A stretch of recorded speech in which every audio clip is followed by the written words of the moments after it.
Salmo 19. 19b, compartilhar o som também com os irmãos, tá? O som aqui no YouTube.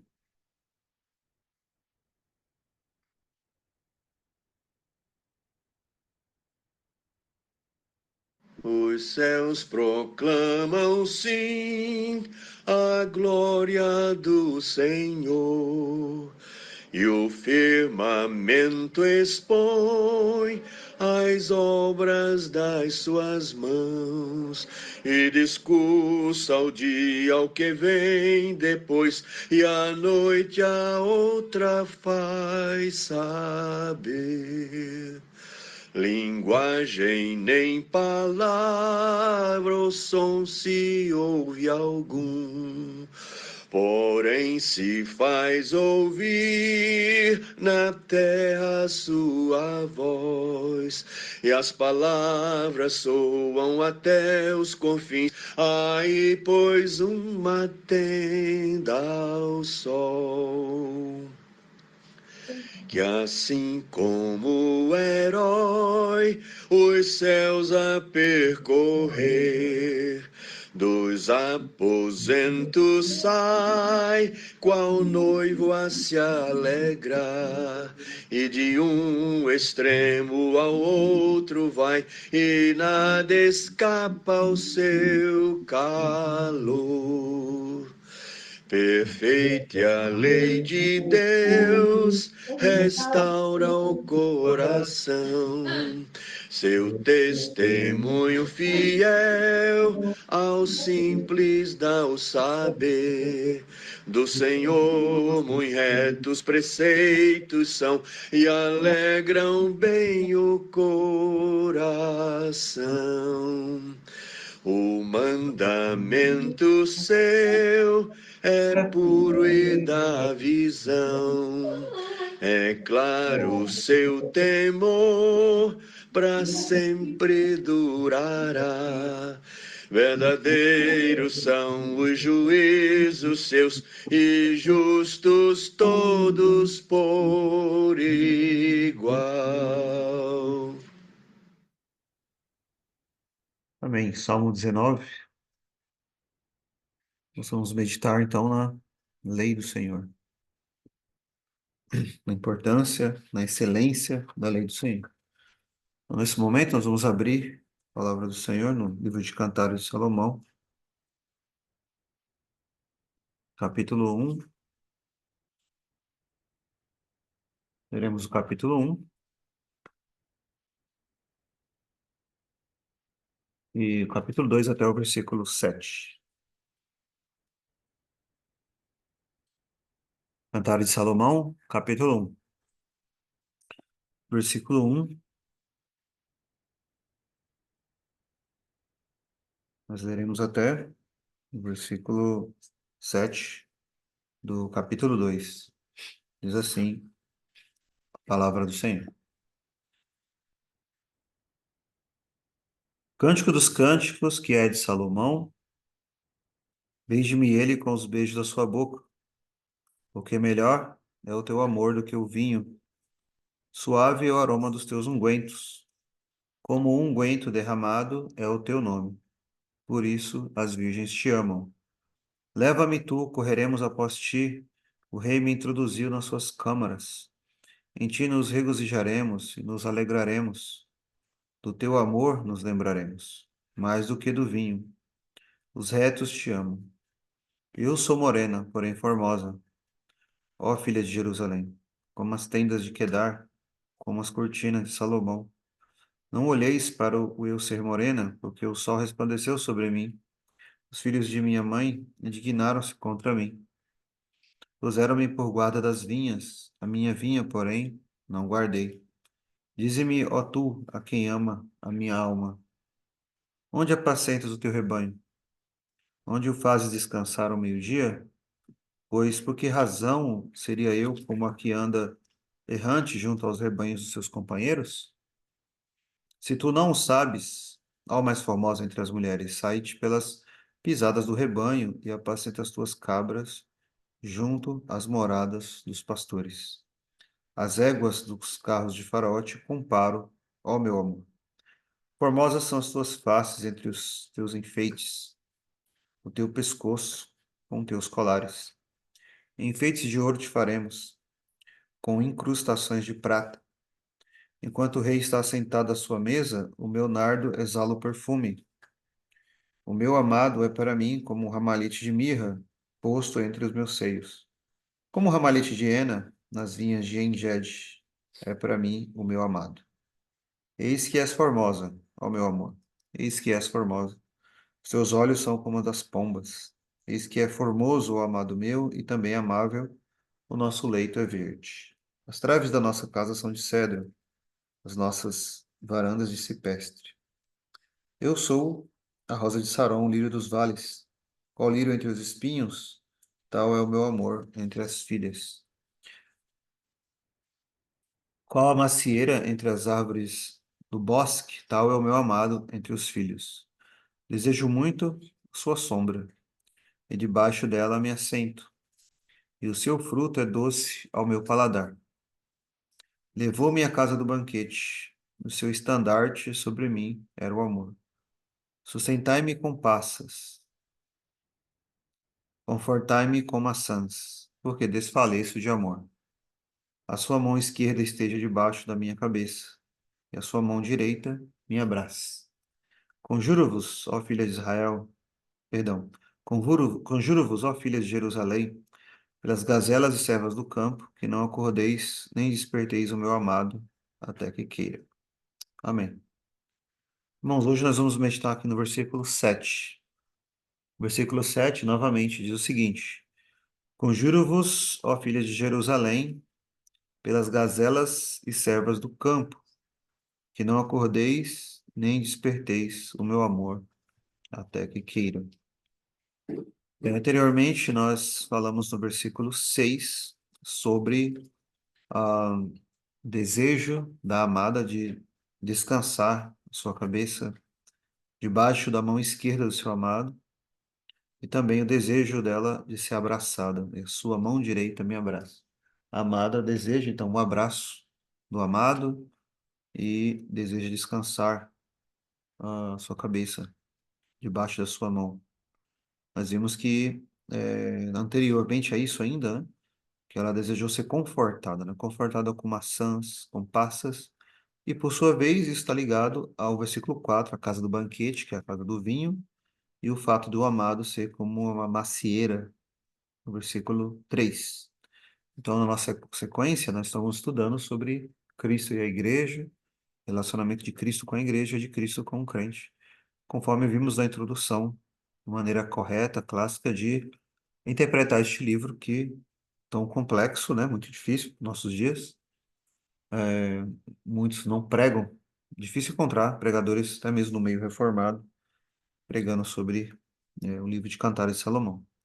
Já falamos muitas vezes da importância, então, desse livro para nos trazer um equilíbrio ah, na experiência cristã, na vida cristã, porque algo muito mais, muito além do que um conjunto de doutrinas, ensinamentos e leis que temos nas Escrituras, e isso é correto, mas além de tudo isso, acima de tudo isso, na verdade, nós temos uma pessoa, e é esse relacionamento com essa pessoa, essa comunhão, essa intimidade, né, com essa pessoa, é nisso que consiste, nessa comunhão, que consiste a verdadeira vida cristã, pois é nisso que consiste a vida eterna. Está lá em João 17,3. A vida eterna é esta, que te conheçam a ti, que te conheçam a ti, o único, por único Deus verdadeiro, e a Jesus Cristo que enviaste. Palavras do próprio Cristo.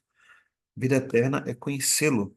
E a palavra conhecer ali significa essa intimidade com ele, esse relacionamento com ele, essa comunhão com ele. E o livro trata disso, Cantares de Salomão. Então, agora nós vamos para o versículo 7. Vamos falar hoje sobre algumas coisas importantes nesse versículo. Iremos meditar no que diz o versículo 7. Novamente, diz assim: Conjuro-vos, ó filhas de Jerusalém, pelas gazelas do campo, que não acordeis nem desperteis o meu amor, até que queira. Nós vamos falar aqui hoje um pouco sobre a comunhão que muitas vezes ela pode ser perturbada, ela pode ser atrapalhada, né? É a comunhão de Cristo com a igreja e do crente com Cristo também. Em primeiro lugar, então, a comunhão, ela pode ser perturbada pelo pecado em si. Então, como acabei de dizer no versículo anterior, ela deseja ser abraçada pelo amado, ela deseja descansar em Cristo. Esse abraço, como vimos na semana passada, é muito importante, né, para a comunhão cristã. O abraço tem muitas funções, né, de proteção, por exemplo, também de conforto, de amor, de afeto. E há muitas expressões, há muitas passagens das Escrituras que citam o abraço dessa forma, né? É, e dentro desse assunto, dessa questão do abraço, a amada que ela está experimentando uma comunhão com ele, com o amado. Ou seja, a igreja com Cristo, o crente individualmente também com Cristo. Ele deseja descansar em Cristo. O descanso é algo muito importante para a nossa vida, como falamos na semana passada, sem a qual não vivemos. Então, assim como Cristo é descrito como o pão da vida, e precisamos do pão para viver, o pão aí significa, na verdade, um símbolo para todos os outros alimentos. Então, sem alimentos nós não podemos sobreviver, sem descanso também não. Você já tentou viver sem descansar? Na verdade, é impossível. Isso para demonstrar que Cristo é o nosso descanso. Sem Ele, nós não podemos sobreviver. E por isso que o céu, a eternidade, é chamada do descanso dos santos, né? Lá em Hebreus 4, né? O Senhor Deus fala, não entrarão no meu descanso. Por isso temos o dia do Senhor como ah, algo que aponta para o descanso eterno. O descanso do dia do Senhor é o descanso que aponta para a eternidade. Então, dentro desse descanso, desse abraço, há uma comunhão sendo vivenciada, experimentada pela amada, no versículo 6. Mas agora ela está dizendo, veja o que ela diz: Conjuro-vos, ó filhas de Jerusalém, pelas gazelas e servas do campo. Então ela está dando uma ordem, ela tem pessoas debaixo como se ela tivesse pessoas sob as suas ordens, são as filhas de Jerusalém.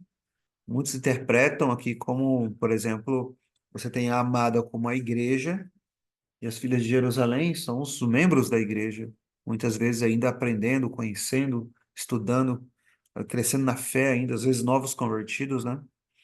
Ela diz: Conjuro-vos pelas gazelas e servas do campo. Gazelas e servas do campo, animais dóceis, animais tranquilos, podemos dizer assim, né? Eu conjuro-vos que não acordeis nem desperteis o meu amor até que queira. Então ela está dizendo que ela não deseja, ela não quer que ele seja perturbado no seu descanso, no seu sono.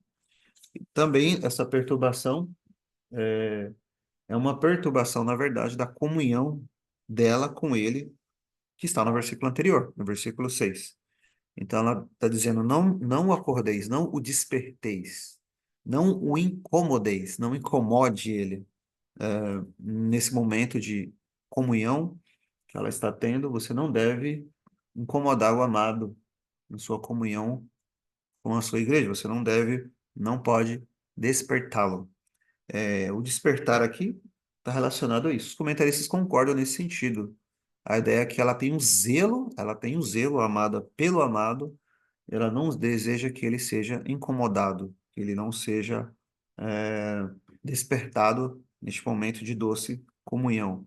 Então a ideia é essa, é essa a ideia de atrapalhar, de perturbar a comunhão da igreja com o amado, com Cristo. Essa é a ideia. Isso é uma doutrina importante, irmãos, porque existe algo que atrapalha a nossa comunhão com Deus, a nossa comunhão com Cristo? Existe algo? Existe algo sim, né? Que as Escrituras falam. Por exemplo, Isaías, vou ler um versículo aqui, Isaías, onde Deus fala isso claramente. Isaías capítulo 59, um texto conhecido. 59, Isaías capítulo 59, versículo 2. Diz assim, Isaías 59, 2. Mas As vossas iniquidades fazem separação entre vós e vosso Deus, e os vossos pecados encobrem o meu rosto de vós, para que não vos ouça. As vossas iniquidades fazem separação entre vós e o vosso Deus. Tem algo então que atrapalha, perturba a comunhão, né, do crente e da igreja também com o Senhor, é o pecado, são as iniquidades, o pecado. E isso está em toda a história da redenção. Lá em Gênesis, não é exatamente isso que acontece? É o pecado de Adão, o pecado de Eva, que faz com que eles sejam expulsos do jardim do Éden. Então, por todas as escrituras, você vai ver isso. O pecado é o que traz essa separação, no sentido aqui da comunhão. Não que o pecado faça o verdadeiro crente perder a salvação, mas ele pode perder esse senso da comunhão. Como diz Davi no Salmo 51, né? Torna a dar-me a alegria da tua salvação. O pecado, ele não pode tirar, no caso do crente verdadeiro, a salvação, mas ele pode tirar a alegria da salvação. Por um tempo, o cristão, ele passa então por uma disciplina do Senhor, ou ele sente um afastamento. Os puritanos chamavam de deserções por parte do Senhor, ou seja, o Senhor está distante, Deus, ele se afasta, por assim dizer. E com o pecado, nós entristecemos o Espírito de Deus, o Espírito Santo de Deus. E isso faz com que, então, que tenhamos essa comunhão abalada por um tempo. Essa comunhão, essa intimidade, ela pode ser perturbada, abalada, atrapalhada por um tempo devido ao pecado. O pecado, é isso que o pecado faz. Quando você vai para as Escrituras, é isso que nós entendemos, em dois sentidos. Primeiro, individualmente, você e Deus. Você já teve alguma experiência assim? Você pecou contra Deus, você está consciente do seu pecado, você sabe que pecou contra Ele, e você percebe isso, você tem um sentido para isso, você consegue sentir que algo não está bem, algo não está correto. Às vezes você pecou contra Deus e também pode não estar consciente, de um pecado específico, mas algo está errado. Você percebe que lá na sua alma, lá dentro, alguma coisa não está bem, alguma coisa está errada e algo precisa ser feito. Você já teve esse tipo de experiência? O cristão verdadeiro, ele tem esse tipo de experiência.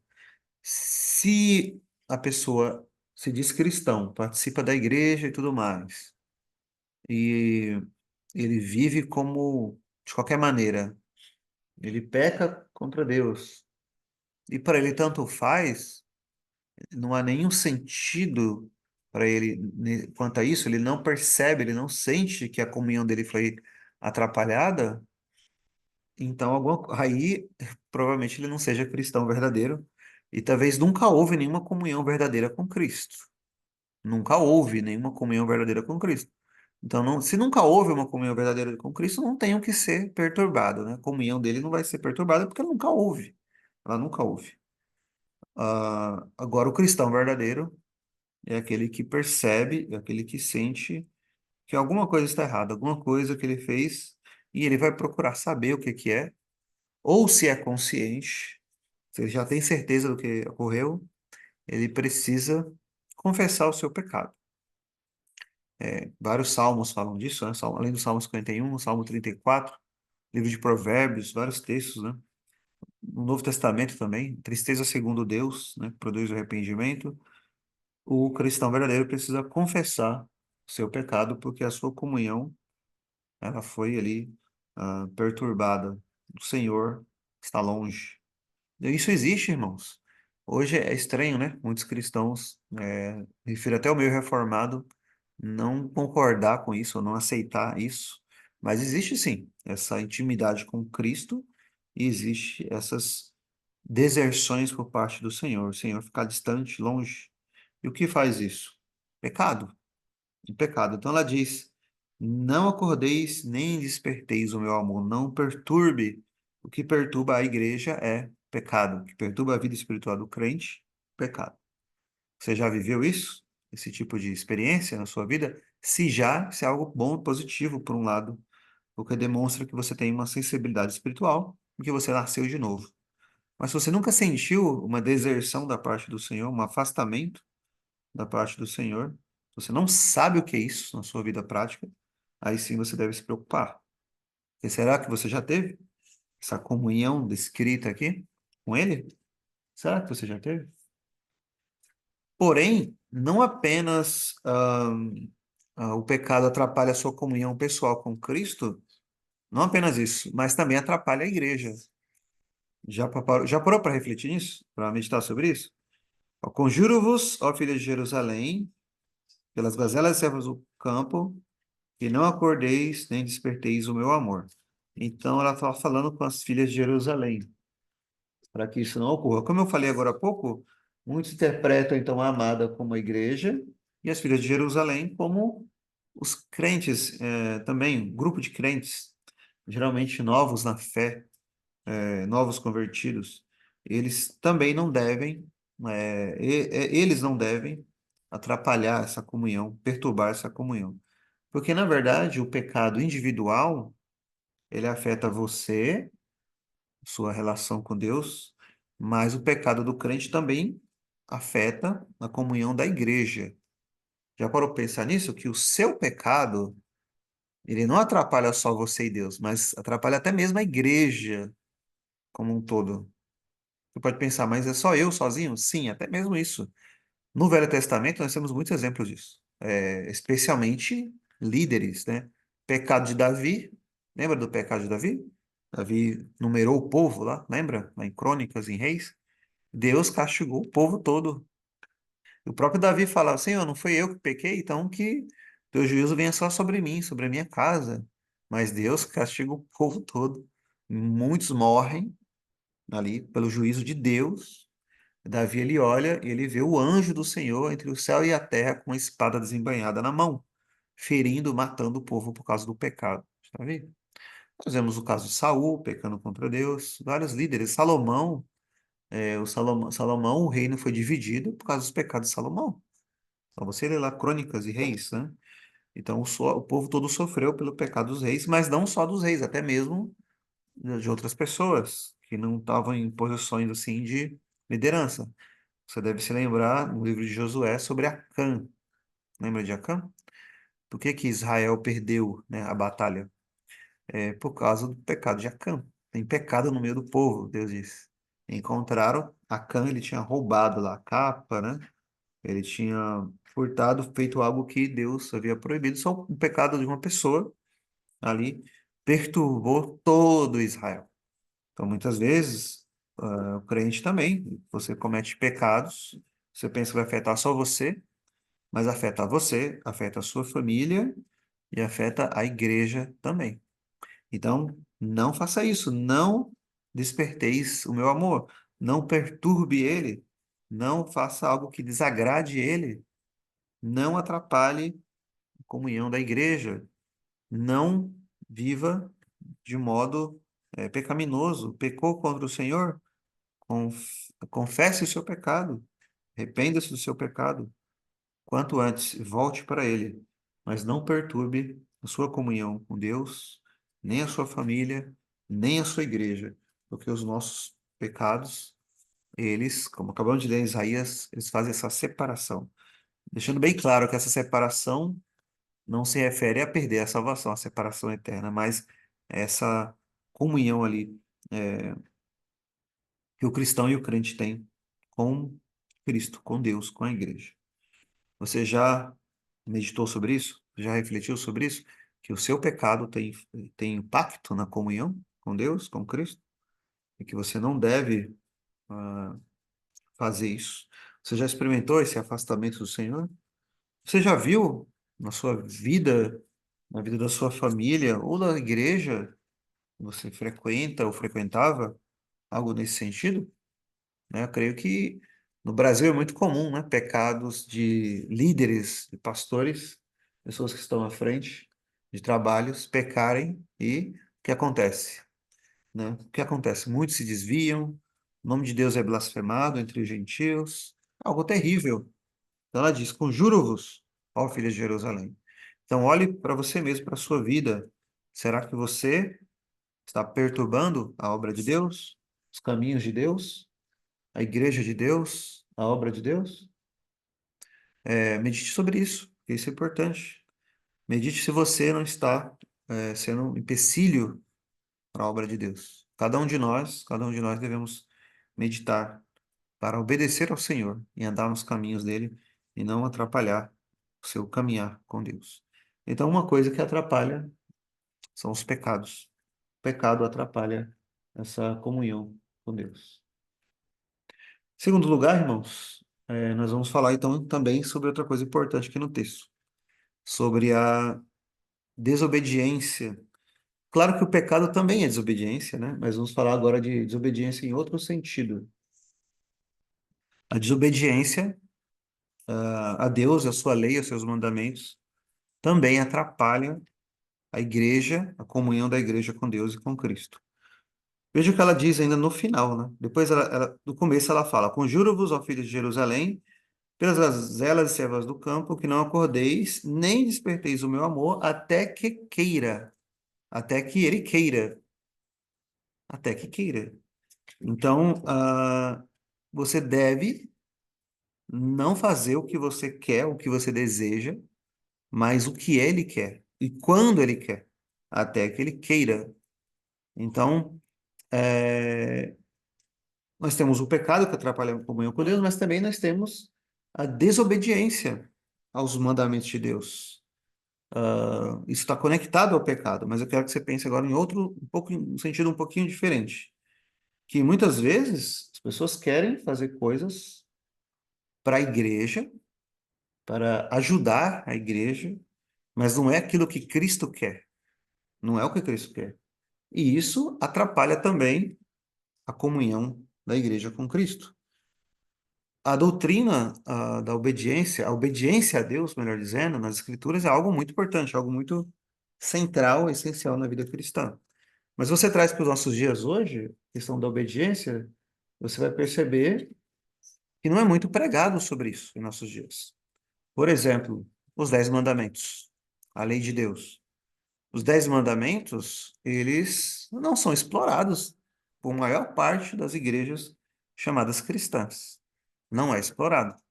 Não se prega, não se ensina sobre os 10 mandamentos, que é muito importante para poder revelar os nossos pecados. Os 10 mandamentos servem para isso. Ao revelar os nossos pecados, demonstra-se a nossa necessidade de Cristo. Mas também mostra também é demonstrado, melhor dizendo, pelos 10 mandamentos, pelo decálogo, qual é a vontade de Deus para nossas vidas, o que Ele quer que nós obedeçamos. Então, estudar os 10 mandamentos, por exemplo, né, é algo que a igreja hoje não faz, não quer fazer. Aboliu-se. A maioria das igrejas ditas em geral, né, evangélicas, elas nem acreditam que os 10 mandamentos são para hoje. Algumas acreditam que sim, menos o quarto mandamento, né? Então, cada um escolhe o que quer e não o que Cristo quer. Como diz o apóstolo Paulo, cada um busca os seus próprios interesses e ninguém o que é de Cristo. Então, veja o que ela diz: não acordeis nem desperteis o meu amor até que queira. É quando ele quer e o que ele quer. Você já estudou os 10 mandamentos? Se você nunca estudou, comece pelo Catecismo Menor de Westminster, mas depois vá para o Catecismo Maior de Westminster e medite sobre os 10 mandamentos sendo expostos e explicados um por um ali. Os pecados proibidos, né? Os deveres exigidos nos 10 mandamentos, cada um deles. E você vai descobrir, né, quão pecador você é e qual é a sua necessidade de Cristo. E além disso, você descobrirá qual é a vontade de Deus, qual é a vontade do Senhor para a sua vida. Nós temos então o decálogo, os 10 mandamentos, que nos demonstra isso. Muitos cristãos hoje se dizem cristãos, nunca refletiram, nunca estudaram. Muitas igrejas, muitos pregadores nunca pregaram sobre os 10 mandamentos. É algo extremamente grave isso. Até que ele queira o que ele quer para a sua vida, o que ele requer de ti. Estude o Decálogo, por exemplo.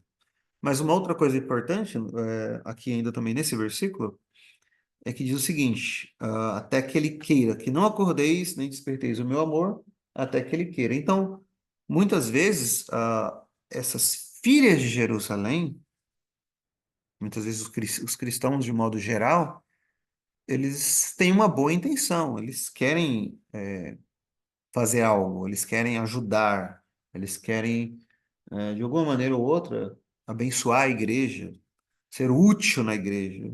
Mas veja o que ela diz: não acordeis, nem desperteis o meu amor, até que ele queira. Não, não é o que você quer, não é o que nós queremos, mas é o que ele quer. Com isso, você pega esse princípio e você traz para a igreja hoje, por exemplo, com relação ao governo da igreja, especialmente ao culto da igreja, adoração da igreja, né? Quantas pessoas fazem o seguinte, você vê isso, igrejas que se dizem reformadas, inclusive. As pessoas, alguns membros olham assim para a igreja e pensam o seguinte: poxa, a igreja está muito desanimada, a igreja está muito fria, está muito isso e aquilo e tal. E nós precisamos fazer algo para animar esse negócio aí, vamos animar. E eles começam a trazer para a igreja coisas que não estão ordenadas pelo Senhor. Não é o que ele quer. Trazem coisas que eles querem. Uma boa intenção até. Vamos trazer uma música diferente, vamos trazer um evento aqui para os jovens, vamos trazer, sei lá, muitas outras coisas, né? Festas, festas fantasia, festa não sei do quê, encontro dos jovens, encontro não sei do quê, e aí vai, de casais, e aí vai. Tudo isso, e traz até para a igreja, até para o momento do culto, coisas também que não estão prescritas pelo Senhor. E qual é o objetivo? O objetivo é tentar ajudar, né, essa comunhão, tentar abençoar a igreja, e na verdade não é isso que ele quer, até que ele queira somente o que ele quer. Eu chamo isso de síndrome de Uzá. Lembra de Uzá? O que que ele fez? Davi mandou trazer a arca do Senhor e ele trouxe a arca de modo errado, não conforme Deus havia ordenado, né, para se trazer. Eles trazendo, carregando a arca, né? Seus ombros, mas ele colocou em carros. Os bois puxavam o carro, a carroça, né? Os bois tropeçaram e a arca caiu. A arca ia cair no chão. O que aconteceu então? Usar, com toda boa intenção do mundo, foi segurar a arca. Algo que qualquer um de nós aqui faria com certeza. Com certeza. Pelo menos a maioria de nós faria. Vou segurar a arca do Senhor, algo tão importante, tão precioso, vai cair no chão. E aí, ele segura, e a Bíblia diz, a palavra de Deus diz que o Senhor o feriu ali por essa irreverência. O Senhor fez rotura em usar. Já vi intérprete dizer que ele foi partido ao meio. Não sei se o hebraico dá toda essa base mesmo, mas o texto lá, uma tradução diz rotura. E Davi se entristeceu muito por causa disso. Então o Senhor feriu Uzá. Tem um livro do R.C. Sproul que ele disse que era melhor usar ter deixado cair no chão a arca, porque a mão dele era mais suja do que o chão.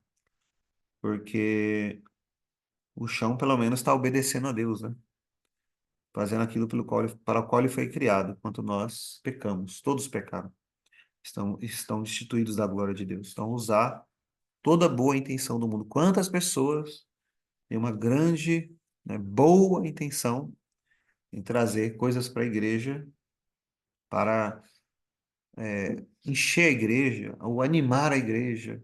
Vamos mudar as coisas aqui do culto. Isso abençoa a igreja? Não, isso traz perturbação para a igreja e atrapalha, na verdade, a comunhão de Cristo com a sua amada, com a sua igreja. Quantas pessoas gostam de músicas, corais, essas coisas todas, danças, né? Vai ficar muito bom, vai ficar isso, vai ser a melhor coisa. E na verdade, você percebe que o mundo entrou na igreja, as coisas dos homens, as imaginações dos homens e a astúcia de Satanás é que entrou na igreja.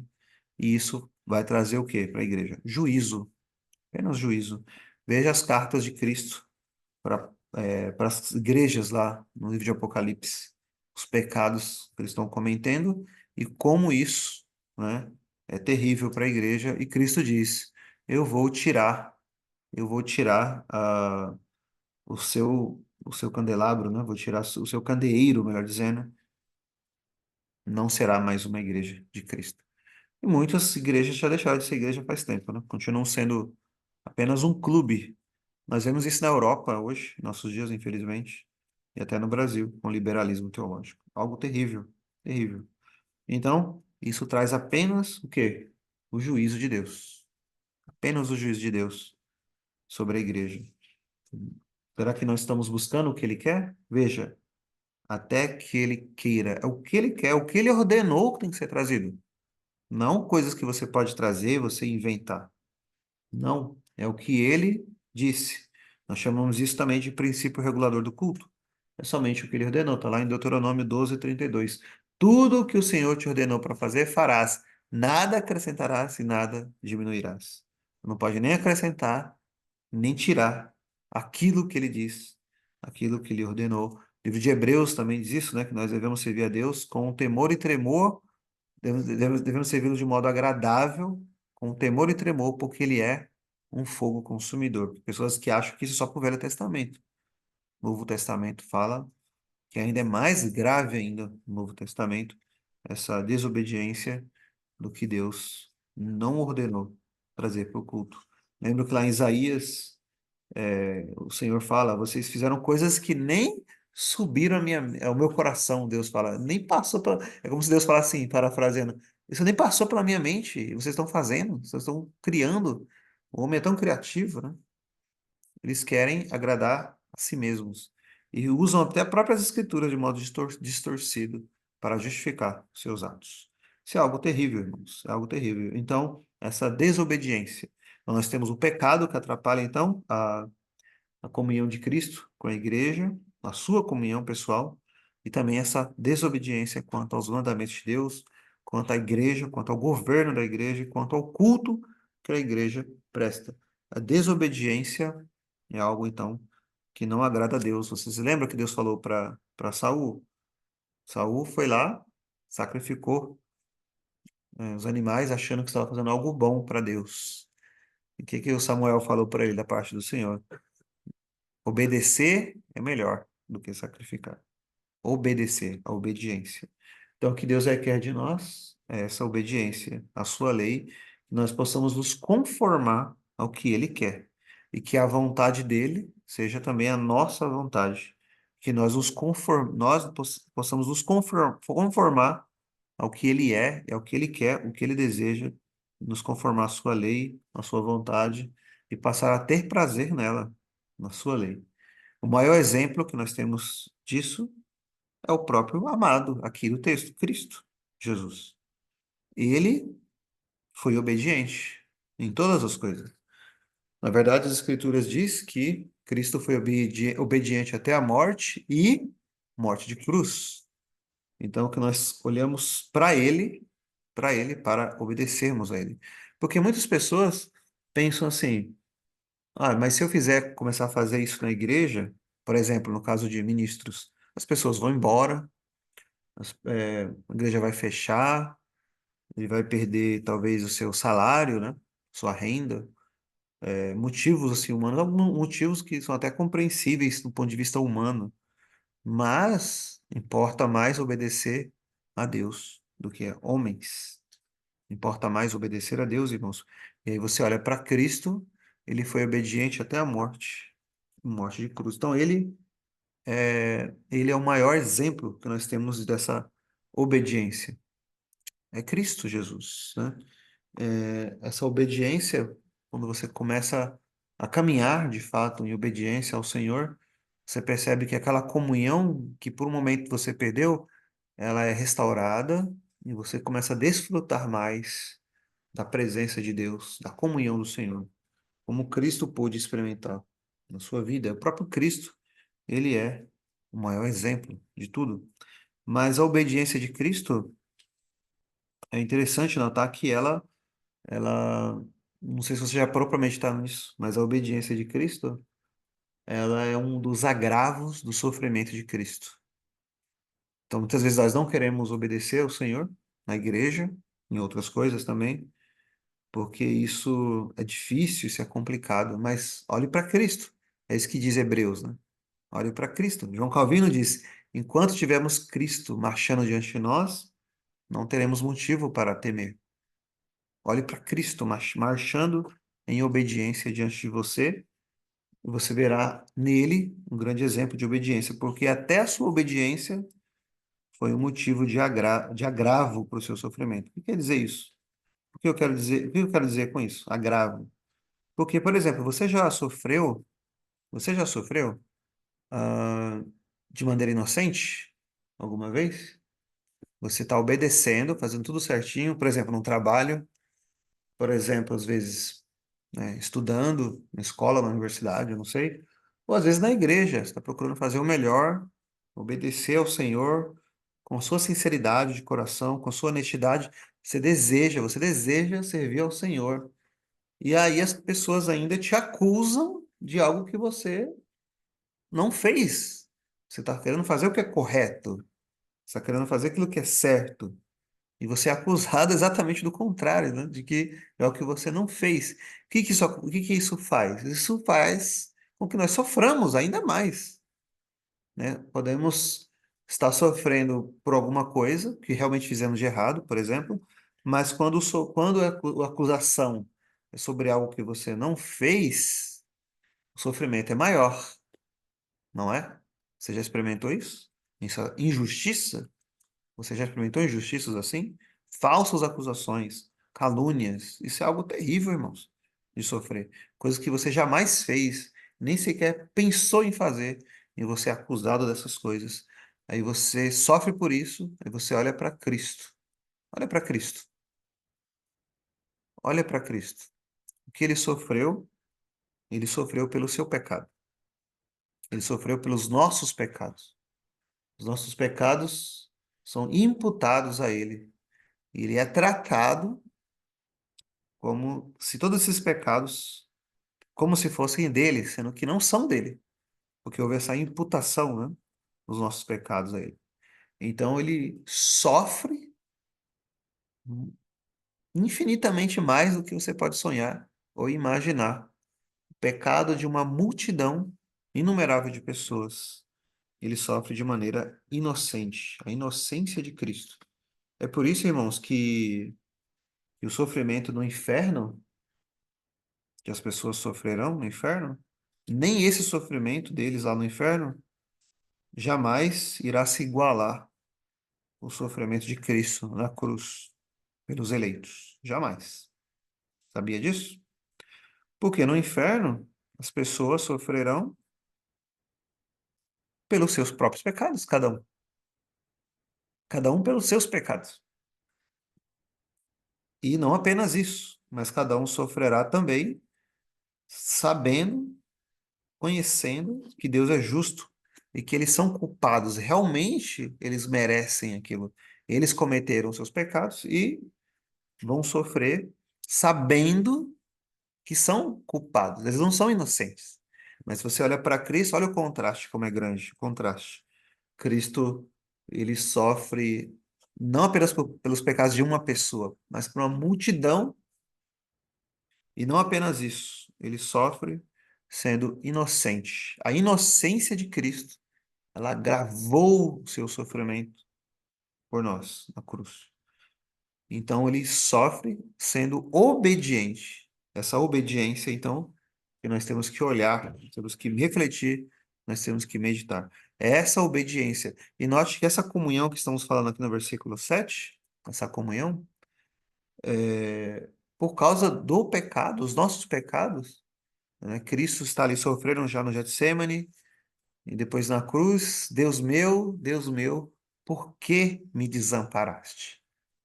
Por que me desamparaste? Então, note que aquela comunhão que Cristo teve com o Pai, naquele momento, ele diz: por que me desamparaste? Veja, não quer dizer que Cristo foi totalmente separado do Pai em todos os sentidos, por exemplo, da Trindade. Eu não creio isso. Mas essa comunhão que eu acabei de falar do crente, o crente tem com Cristo, e com Deus, com o Espírito Santo, ela é atrapalhada por causa dos nossos pecados. Naquele momento, Cristo Sim, ele disse, por que me desamparaste? Citamos o Salmo 22, é claro. Por que, irmãos? Por causa do nosso pecado. Então, nosso pecado é algo tão terrível, tão grave, que até ali na cruz, né? Ele, essa comunhão foi ali abalada, perturbada por causa do nosso pecado, por causa do seu pecado.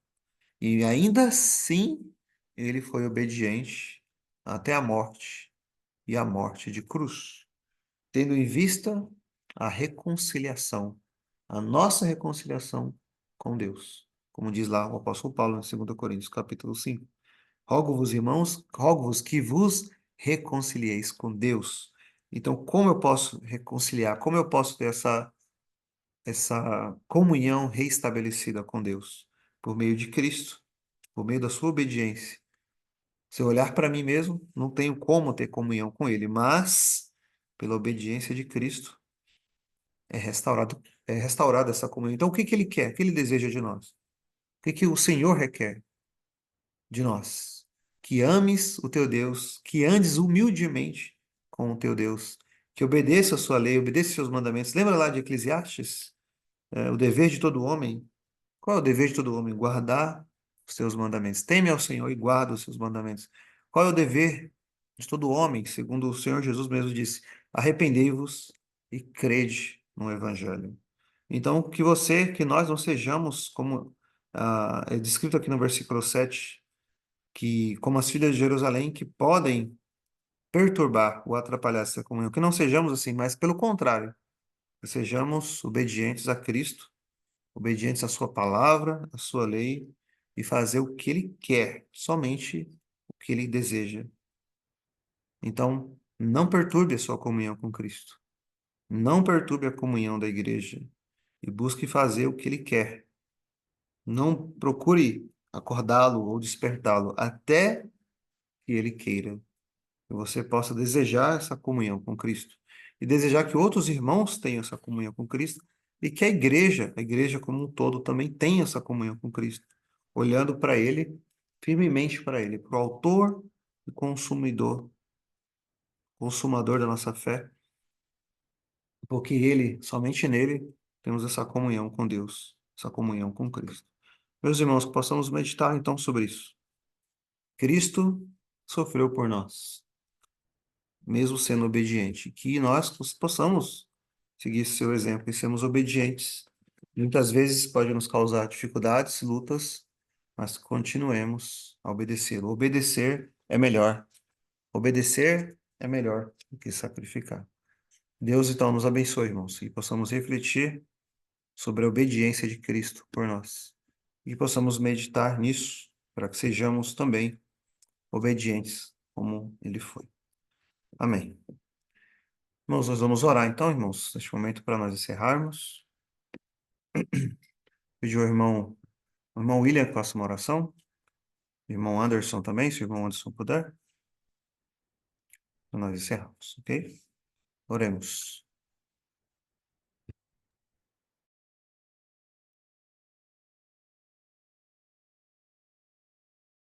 Colocamos, acho que caiu aqui.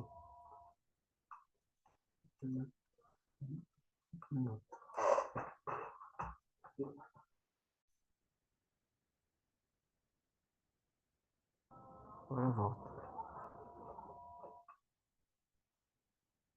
Agora acho que voltou.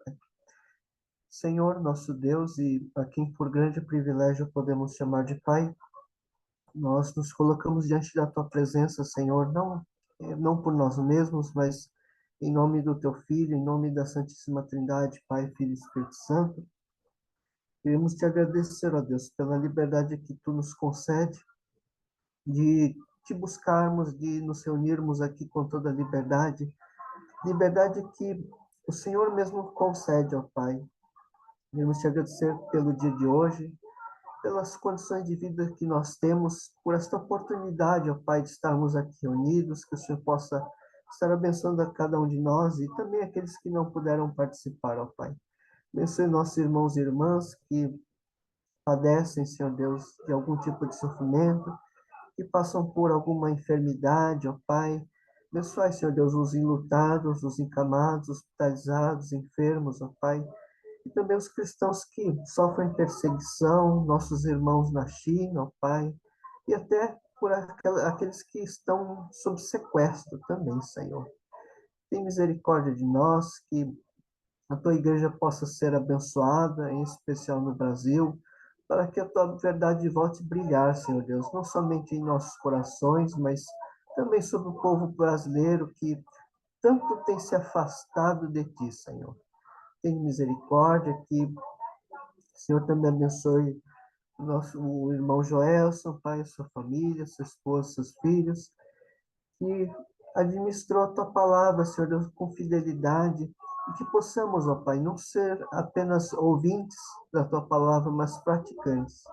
Perdoa os nossos pecados, nossas muitas iniquidades, ó Pai, pelo nome do teu Filho. Apague todo o nosso mal diante de ti, Pai, e faça, Senhor Deus, abundar a fé em nossos corações, sobretudo nesses últimos dias tão difíceis, ó Pai.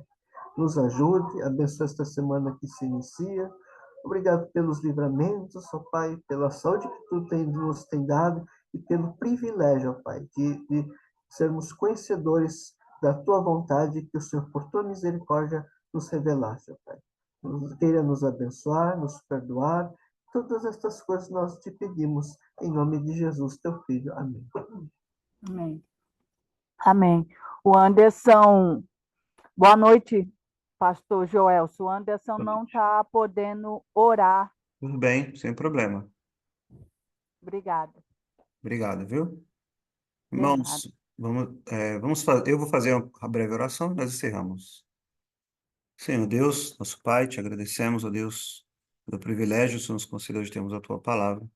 Que nos pedir, Senhor, que o Senhor nos abençoe no restante desse dia, à noite e também essa semana que se inicia. Que o Senhor possa proteger e abençoar cada um de nós, possa nos guiar, nos livrar, Senhor, de todo o mal, Senhor.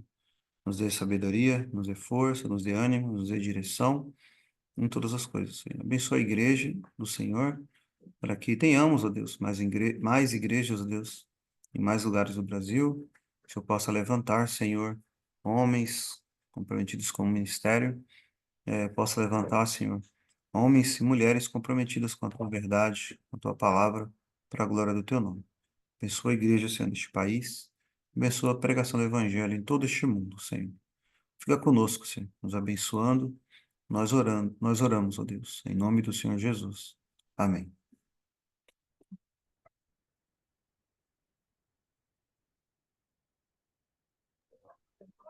Amém, irmão. Deus te Boa abençoe, viu? Amém. Boa semana a todos. Deus abençoe. Um abraço. Obrigada, Joel. Boa semana. Boa semana.